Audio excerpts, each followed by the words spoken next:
Hi guys, Jurassic Junkie here, and I'm doing my review of Saints Row 4. Now, anybody that follows me on Facebook would have actually seen my posts and rants lately saying it's a mixed bag of stuff, so I just wanted to do a video to just tell you my 2 cents on the entire game. So before we get into it, Saints Row is based as you are now the President of the United States. Combined, you have superpowers and you shall be fighting aliens. Now, why you have superpowers is explained in the game, but I don't want to actually say too much about the actual story really, and I don't want to say too much about some of the great parts of it, because when they happen you kind of just sit back and go, that's brilliant. So while playing actual Saints Row, you're going to spend majority of the time actually doing story missions, side quests, character quests, mini games, hacking, and there's absolutely loads of little things to be getting on with. I think all in all, to get 100% in the game, well, I didn't, and I'll explain out why later, but it took me about 20 hours, but it was non-stop game. Now I have to say straight away, this game is completely over the top and very, very funny, and I enjoyed it, or well, I was about to say from start to finish, but that's not quite true. So the first thing I want to touch upon is weapons. Now, on the actual Saints Row games, we've seen weapons being over the top and some crazy weapons being added, and this game is no exception. But the only problem is now you actually have the ability to have superpowers. And as much as I actually love these superpowers, you get to level them up, and to be fair, this game is probably one of the best superhero games I've ever actually played. When it comes down to you actually getting the ability to speed, it's conveyed really well and you actually really do feel speed. I love the flying in it, I love all the actual powers you are given. So it is an absolute brilliant superhero game. But the problem is, these superpowers are so good, I kind of just forgot about weapons and ignored them. There's a few special weapons in this, such as like the Wub Wub gun, and they are great and you will use them just because how fun they are. But aside from that, I kind of only resorted down to bullets, and if I really got bored and I just wanted to spice it up. Aside from that, I was just using my superpowers all the time. Now this also goes for vehicles. Now again, we've seen some great vehicles in Saints Row, especially the ones that allow you to fly. And again, there's some great ones in this game, but then you have your superpowers. So 99% of the time I actually spent travelling around the map with my superpowers instead of the actual vehicles.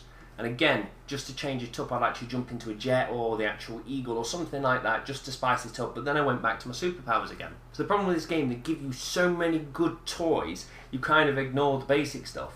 But at the end of the day, it's not really a problem because it is a very fun game. Now the problem is, if you actually go through and collect all your abilities and level up actually your stats and unlock all your actual super abilities, you kind of become invincible, and I never actually died in the game once. Now in the mini games I may have died by falling off a track or something like that, but never actually died or had to be revived or anything like that in the actual game. But it's one of them weird things. At first I thought, well, this game is not actually that challenging, but at the end of the day, this game is just designed for nothing but fun, and it does that perfectly.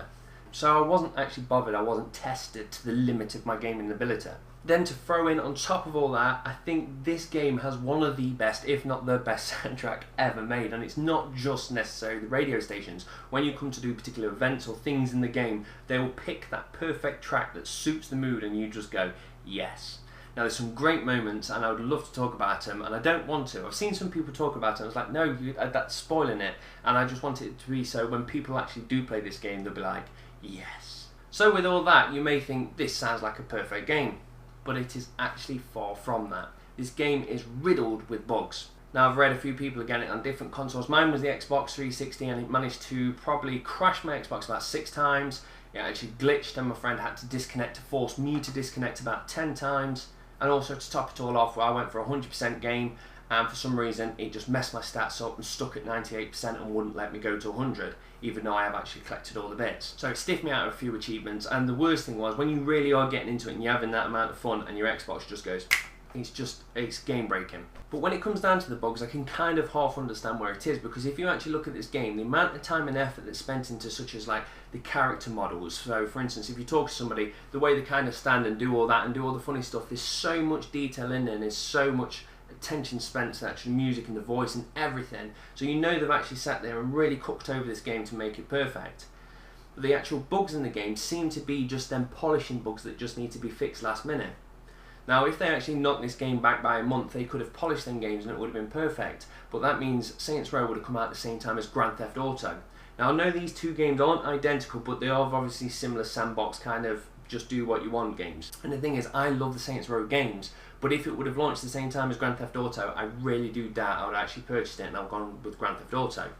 And I actually think the developers probably feel the same. So I feel like this game has actually just been pushed out, and obviously it will get patched and fixed, but I think that's the reason for the bugs not being fixed, because they didn't want to put any delays to go against Grand Theft Auto. But every time you do get a bug, you kind of sit back and go, this game is broken, I hate it, this is stupid. And then they do that one thing that just pulls you back in again and you go, oh, I love this game. So overall, I absolutely love this game from start to finish, apart from the bugs. Now, I've sold it because, as I've said, Grand Theft Auto's coming out and I'm not going to have any time to play this game. And if you contemplate buying it, probably wait a month or so for them to actually patch them bugs, because they do look like quick fixes that they can actually get sorted.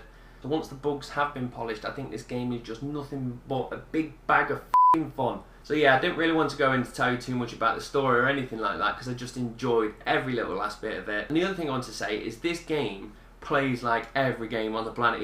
It's weird. It's like Saints Row meets Crackdown meets Infamous meets Mass Effect meets Streets of Rage. It's just everything is in there, and when you play the game, you'll understand why. So I'd definitely say if you play it, try and 100% it, because it's great fun doing all the other side quests and all the mini games. And if you can wait, definitely just wait that month. So I'd say everyone needs to purchase it. So that's Saints Row done and dusted, and that just leaves one game left now for this generation, and that is Grand Theft Auto.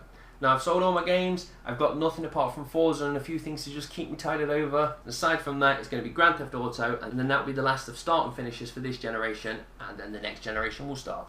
So, thank you very much for watching, guys. Cheers. Bye.